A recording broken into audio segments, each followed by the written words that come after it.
Yes, you may be seated. And that song points to a very important thing. Love is my decision. And the title today is I Stand for Love. Now this is really an offshoot of last week.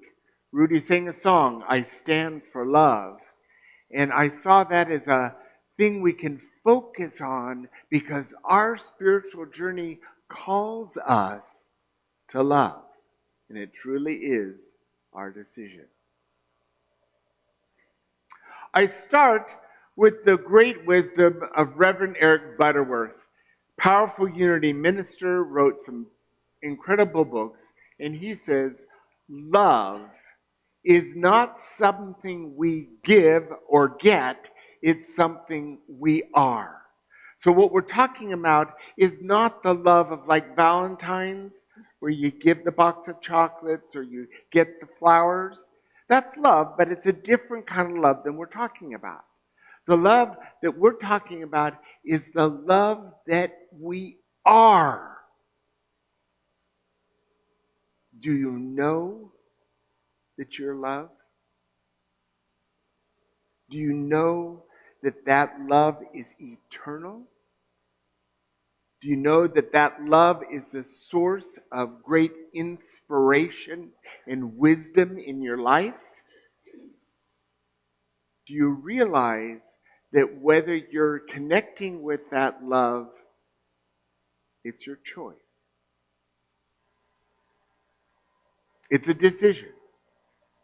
Right here and now. It really is. So this is also evident from 1 John chapter 4, verse 16. God is love. And those who abide in love abide in God. And God abides in them. So if this is true, and I do believe it's true, then when I'm feeling love, how close am I to God? Right there. I'm one with it. So if I'm loving, lovable, and loved, then I am in the presence of God. That's pretty powerful. Now you can reach out and grab the love about the same way as you can reach out and grab God. Try to reach out and grab gravity. Try to reach out and grab air. There's a whole bunch in our life that we don't see that is. And God is love.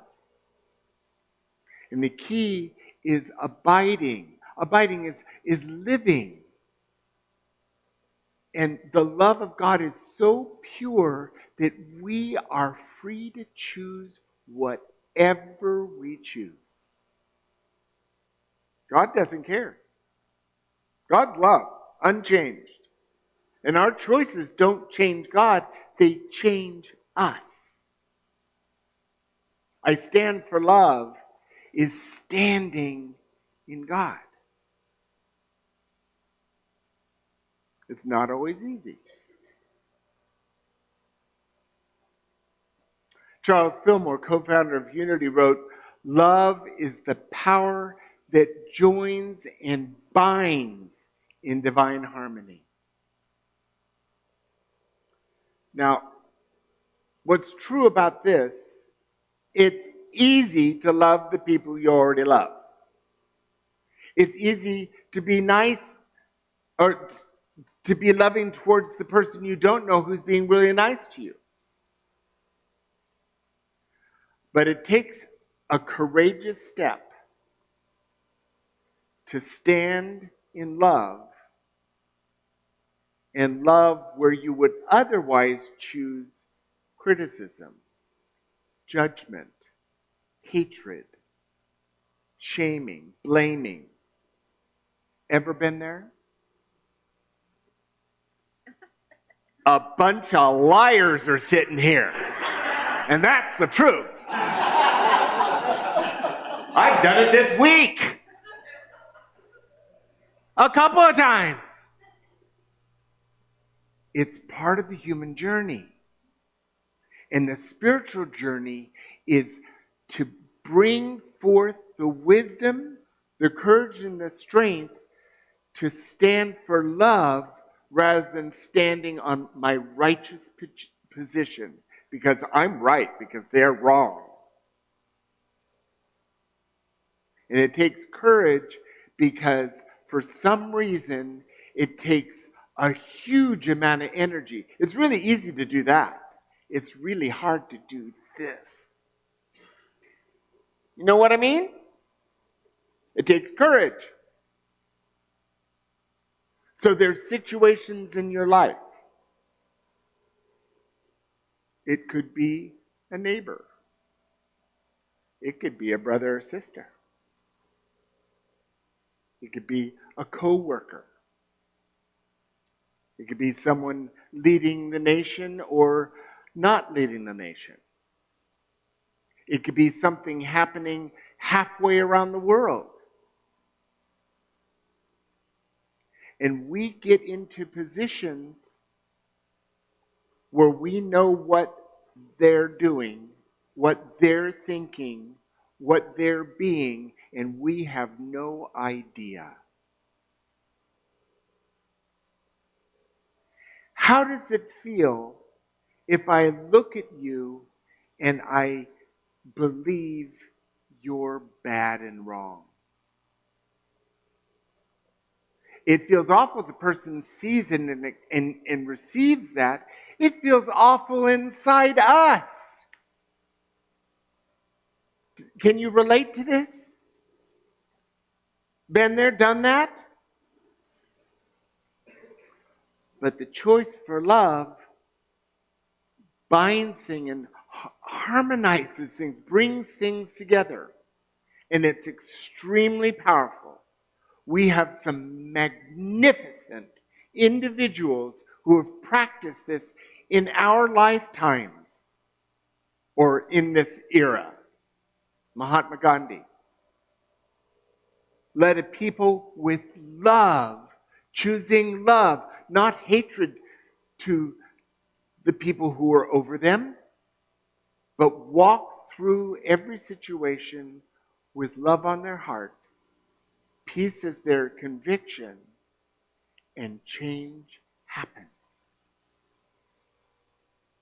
Martin Luther King Jr., in a very trying time, practiced the same principles of love step forward. Because he knew that love creates love and hate creates hate. What do you want? More hate? We all know what it feels like. We've all contributed to it. We also know what it feels like when it's loving. We feel that harmony and that connection. Now, when you love instead of judge, hate, and criticize, you're not condoning their behavior. You're just accepting that what is, and in wide-angle focus, in unconditional love, you're loving them.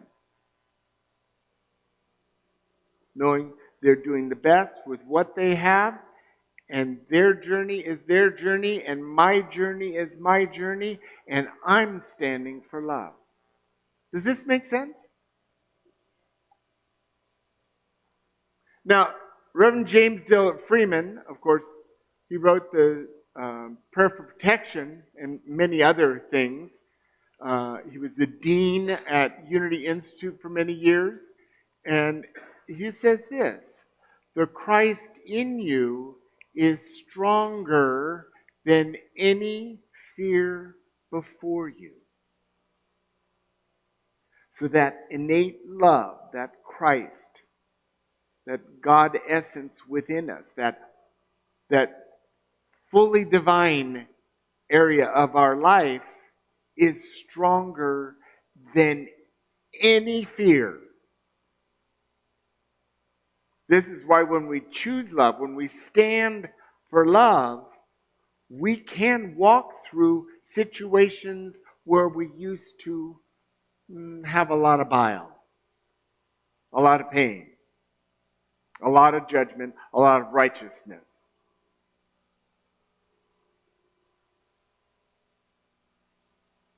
And when we do this, we're being one with God. And it gives an opportunity to feel the oneness with others.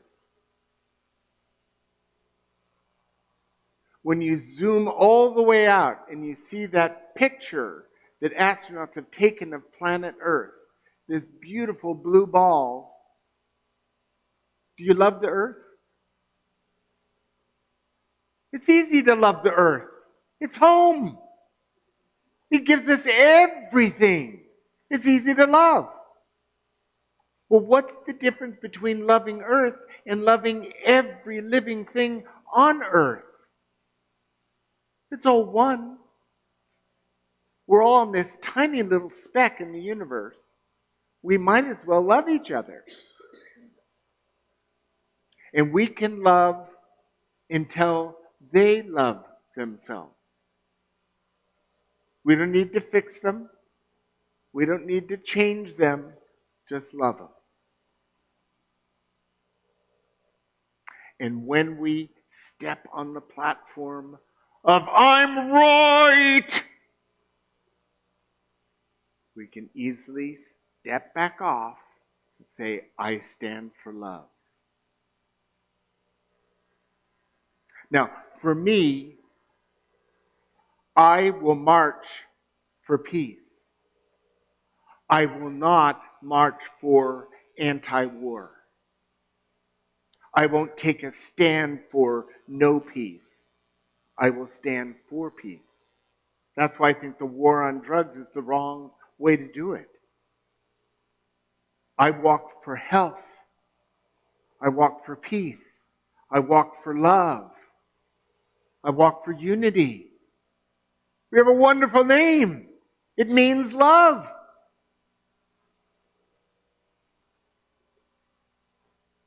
And then the wonderful Myrtle Fillmore, co-founder, kind of wraps up this whole talk with this wonderful quote. The great work of life is the harmonizing of our thoughts and feelings with divine love. We get to choose in each moment. Is there anyone who's facing a challenge in their life that they will be willing to share that they're trying to bring into harmonize with divine love, but you haven't gotten there yet? Anyone? Thank you. We're going to bring the mic to you.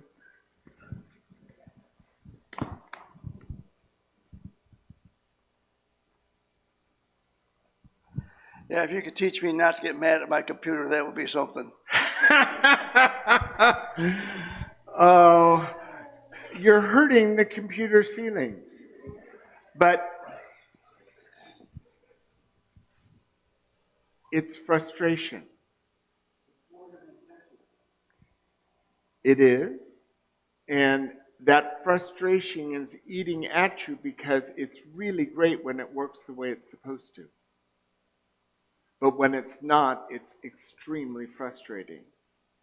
And it is right on the edge of what we can control and what we can't control, which is the very same thing we do with maybe a spouse or a brother or a neighbor. We put the same energy as I hate my computer.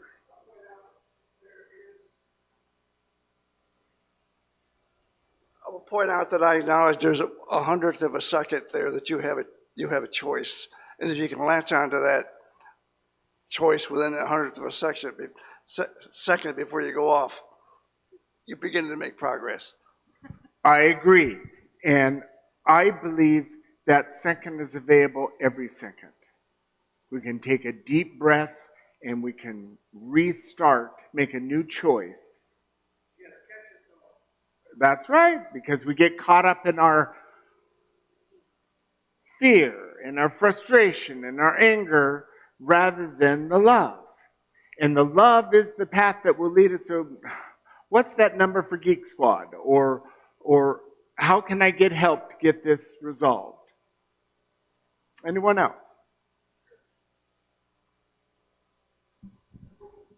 Just before you called us liars a while ago, I liked it. I was focused on, I spend a lot of time making sure that I love people, whether I like them or not. Right. I like what they do or not. But what I found myself focused on mostly is myself. I can cauterize myself so fast and not grasp what I'm doing for a while. Mm-hmm. So I think it's really important that I focus on, I need to love myself too. Yeah. I'm a liar too.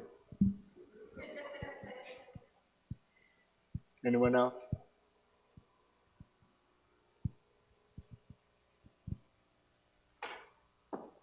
Well, we have a rather frustrating situation. We have a daughter who is schizophrenic, and she's about to lose her place to live. She lives in a reduced income housing place, but she refused to take medication. So we were thinking about building a tiny home for her in our backyard, but while we love her, we don't know that we can live in that close a proximity to her. So that's our issue right now. That's a big one. The love is already there. The unconditional love is already there. And then it's working with the personality that's committed to her own path. And being a parent, you're always a parent. So bringing love to the situation is loving everything about the situation so that the wisdom can come forward of the highest and best for all concerned. Because the jangle of anger, the jangle of fear blocks our ability to receive a new idea. And it's part of the journey. Our humanness gets in the way all the time. Now, honestly, has anyone like me gotten triggered sometime in the past week? Look at how fast we move beyond our untruth. It happens. It happens because we're human. And our personality gets in the way. But I hope you're experiencing, as I am, as we talk about these things, I'm making the choice to not go down the slippery road once again so long. I go down, it's a familiar tight shirt, and I'm angry. Just ask Owen.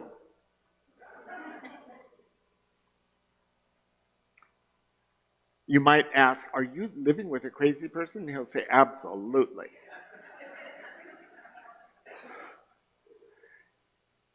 I'm not much different on platform as I am in real life.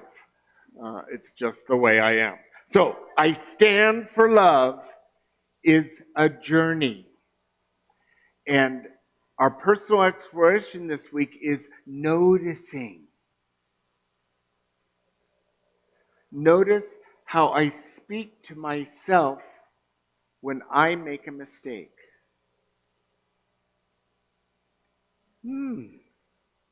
What's that like? Notice how I breathe when I feel triggered. For me, when I get triggered, I often stop breathing. Oh, but that's life-giving. Notice how I listen instead of preparing my response.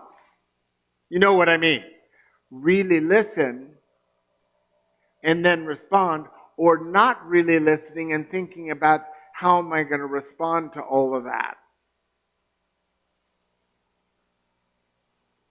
Notice how I set boundaries without hardening my heart. Deb's sharing about her daughter, you could see how it could be a case of just hardening your heart. Where when we're loving, we can set a boundary and say, this is acceptable. I'm willing to do this. Will you meet that request? It's not hardening the heart. It's all right to set boundaries. Sometimes we better set boundaries. So notice when you're not loving.